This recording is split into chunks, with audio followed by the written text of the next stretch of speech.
Selamat pagi, Assalamualaikum warahmatullahi wabarakatuh. Bertemu kembali dengan pelajaran IPA. Kita lanjutkan materi yang dulu. Yang lalu kita sudah membahas tentang perkembangbiakan pada tumbuhan. Ini juga perkembangbiakan pada tumbuhan, yaitu tentang proses pembuahan.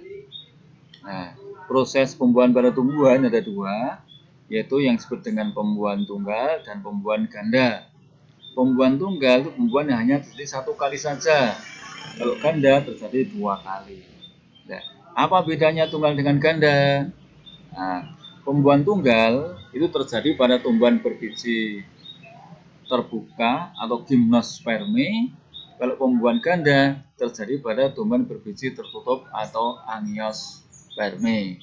Contoh pembuahan berbiji terbuka yaitu pinus, cemara, damar, pakis haji, kemudian melinjo. Itu contoh tumbuhan berbiji terbuka. Nah, pada tumbuhan berbiji terbuka itu gamet jantan dan betina ini dihasilkan oleh suatu bagian yang namanya konus atau strobilus. Ini namanya konus atau strobilus. Kalau penghasil sel kelamin jantan, konusnya, strukturnya kecil. Ini berarti ini yang penghasil sel kelamin jantan. Kalau penghasil sel kelamin betina, ini konusnya besar. Nah, sel kelamin jantan disebut dengan mikrospora. Kalau sel kelamin betina disebut dengan megaspora. Nah, proses pembuahan ini diawali dulu oleh proses yang namanya penyerbukan. Nah, ketika ada proses penyerbukan, yaitu menempelnya serbuk sari pada tetes-tetes penyerbukan atau pada utek, katakan begitu kalau secara umum, kemudian si inti generatif atau inti serbuk sari ini akan terhisap masuk melalui mikrofil ke dalam ruang bakal biji atau ruang serbuk.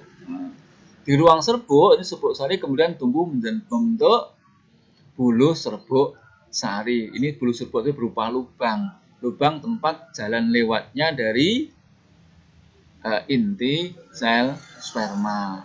Kemudian setelah bulu serbuk sari mulai menembus nucleus, maka si inti serbuk sari nanti akan melakukan meiosis menghasilkan 4 sel haploid. Nah, namun walaupun ada 4 sel haploid, nanti akan terjadi pembuahan hanya satu saja antara inti sel sperma dengan inti sel telurnya. Nah, ini bisa kalian lihat. Ini pada bagian bawah, pembuahan pada gimnosperme pembuahan tunggal karena hanya terjadi satu kali pembuahan, yaitu antara inti sel spermatozoid dengan inti sel telur, sehingga disebut dengan pembuahan tunggal. Kemudian pembuahan ganda terjadi pada tumbuhan berbiji tertutup atau angiosperme. Nih, tumbuhan berbiji tertutup itu ada dikotil, ada monokotil. Ketika terjadi penyerbukan pada tumbuhan berbiji tertutup, ini nempel makplek di kepala putik, maka si inti serbuk sarinya akan membentuk bulu serbuk sari, lubang seperti ini ke bawah. Nah, pada lubang ini nanti akan berjalan 4 bagian, yaitu yang paling depan di sini, ini merupakan inti vegetatif, kemudian generatif 1 dan generatif 2. Kalau di sini hanya ditulis 2 sperma. Tapi yang depan ini inti generatif 1 dan 2. Tapi yang paling depan tadi namanya inti vegetatif. Nah, lantas bagian apa yang mengalami pembuahan atau mengalami pertemuan? Nah, inti vegetatif itu berfungsi hanya sebagai penunjuk jalan saja, hanya membuat lubang saja, membuat bulu serbuk sari, di mana jalan nanti akan dilalui oleh inti generatif 1 dan 2 untuk bertemu dengan inti sel telur dan inti kandung lembaga sekunder. Nah, kalau kalian tahu atau melihat orang yang sedang nemok manten, maka yang paling depan yang berjalan itu cucuk lampahnya, dia jogetan. Bukan dia yang ditemok nih. Nah, sama dengan ini, dianya sebagai apapun untuk jalan saja yang depan sudah generatifnya. Begitu sampai tempat dia hilang melebur. Sedangkan yang mengalami pertemuan itu yang inti generatif satunya atau inti sperma ini yang depan ini dengan inti sel telur yang tengah. Nah, orang lemok manten juga begitu. Sing mantenin tengah ada pendamping kanan, pendamping kiri. Ini juga begitu. Ini inti sel telurnya, ini inti pendamping. Dan terjadi perubahan antara generatif 1 dengan inti sel telur membentuk zigot. Lantas inti generatif 2 ini untuk apa? Dia juga akan mengalami pembuahan dengan siapa? Inti kandung lembaga sekunder yang tengah membentuk yang namanya endosperm sebagai cadangan makanan. Jadi tadi yang pertama generatif 1 dengan sel telur membentuk zigot, generatif 2 dengan kandung lembaga sekunder membentuk endosperm sebagai cadangan makanan. Ini 2 kali berarti. Yang pertama generatif 1 dengan inti sel telur, yang kedua generatif 2 dengan inti kandung lembaga sekunder membentuk endosperm. Karena 2 kali, maka disebut dengan pembuahan ganda. Ini pembuahan pada tumbuhan berbiji tertutup. Selanjutnya, kita lanjutkan pada reproduksi pada hewan. Nah, dari kelompok kerajaan hewan, Kingdom Animalia, ini dikelompokkan jadi 2 kelompok besar yang namanya hewan vertebrata atau hewan avertebrata.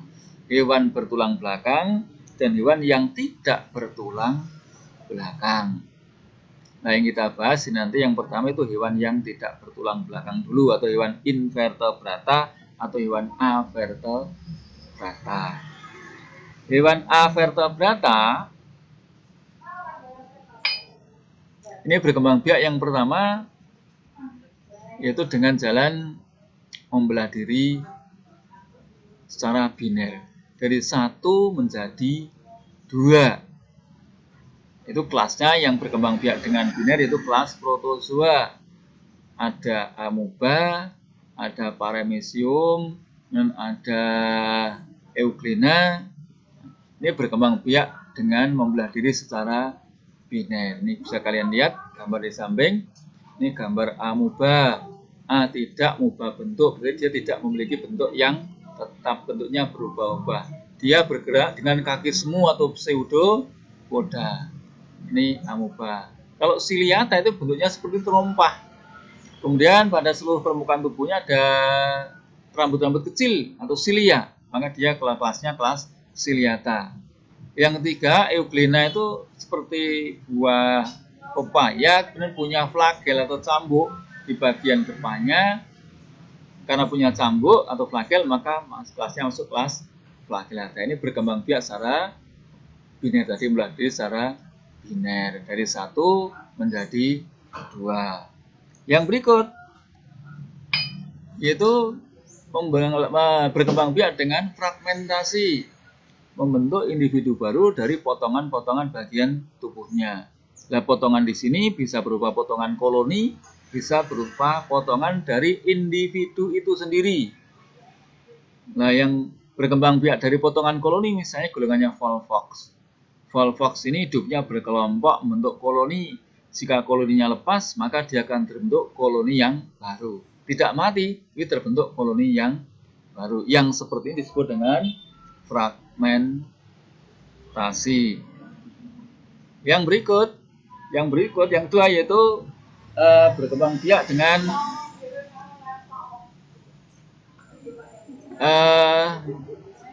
membentuk individu baru dari potongan bagian tubuhnya. Kalau dari potongan kelompokan koloni ini jenisnya itu golongannya cacing pipih atau planaria.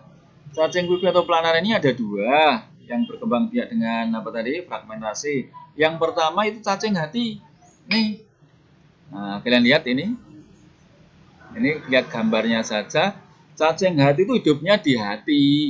Hatinya hewan dan hatinya manusia. Makanya kalau makan hati harus hati-hati.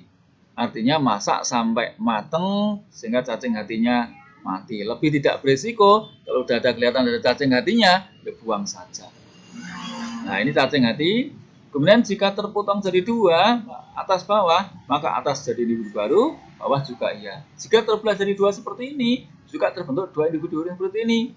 Terpotong jadi tiga, yang atas membentuk bagian bawah, yang bagian tengah bentuk kepala dan bawah, yang bawah juga bentuk bagian kepala. Terbentuk tiga individu yang baru. Ini yang cacing hati. Kalau cacing pita itu hidupnya di usus hewan, manusia, dan di daging babi. Dikatakan cacing pita karena bentuknya seperti pita, kecil, tipis, panjang, dan terbentuk dari segmen-segmen atau ruas-ruas bagian tubuhnya. Jika ada satu ruas dari cacing pita nempel masuk ke usus kita, nempel di usus, maka dia akan tumbuh jadi satu cacing pita yang baru. Nah, nempel ada satu kepala, kemudian pada kepala akan keluar ruas-ruas bagian tubuhnya. Mulai dari 1, 2, semakin lama semakin banyak sosis saya dowo. Dan segmen atau ruas yang paling dewasa yang paling ujung. Ketika dia segmennya sudah siap jadi individu yang baru, maka akan lepas. Akan lepas, misalnya itu lepasnya itu dia yang buang air besar tidak di WC, misalnya di kebun tidak ditimbun, ada lalat yang nempel di situ, terbawa lalat, nempel ke gedang goreng, kita makan, maka akan tumbuh cacing pita yang baru. Makanya hati-hati kalau makan, silakan makan makanan yang ada tutupnya buang, makanannya kita makan. Nah, ini ada cacing pita. Yang berikut itu berkembang biak dengan sporulasi atau membentuk spora. Nah, misalnya plasmodium ini penyebab penyakit malaria. Nah, sebetulnya plasmodium ini berkembang biak. Ini yang pertama, ini yang hanya salah satu caranya aja, dengan pada fase oosit membelah diri dan menghasilkan sporosit atau spora. Sporosit atau spora. Ini plasmodium penyebab penyakit malaria. Ini yang berkembang biak dengan sporulasi atau membentuk spora. Spora ini sebagai apa? Pelindung bagi dirinya. Jika lingkungan tidak menguntungkan, dia akan istirahat dari kegiatan kehidupannya. Ketika lingkungannya menguntungkan, dia akan tumbuh jadi akan melakukan aktivitas kembali seperti sedia kala. Yang berikut itu berkembang biak dengan tunas. Siapa itu? Hydra, porifera. Nah, Hydra itu berkembang biak dengan dua cara. Bisa secara seksual, bisa dengan tunas. Berkembang dengan tunas ketika lingkungan seperti biasa. Tapi ketika lingkungan tidak menguntungkan, maka dia berkembang biak dengan kawin. Pak, akan saya tunjukkan gambarnya Hydra. Mas, saya lewat ini. Gambar ini gambar Hydra. Nah, dia akan membentuk tonjolan pada bagian sini nanti, pada bagian samping sini.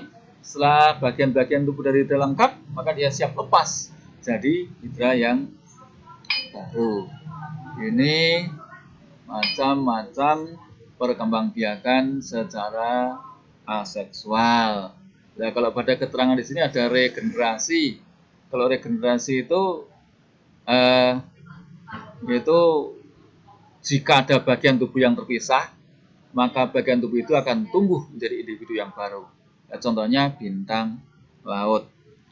Karena waktu tidak memungkinkan, saya kira sekian dulu. Assalamualaikum warahmatullahi wabarakatuh.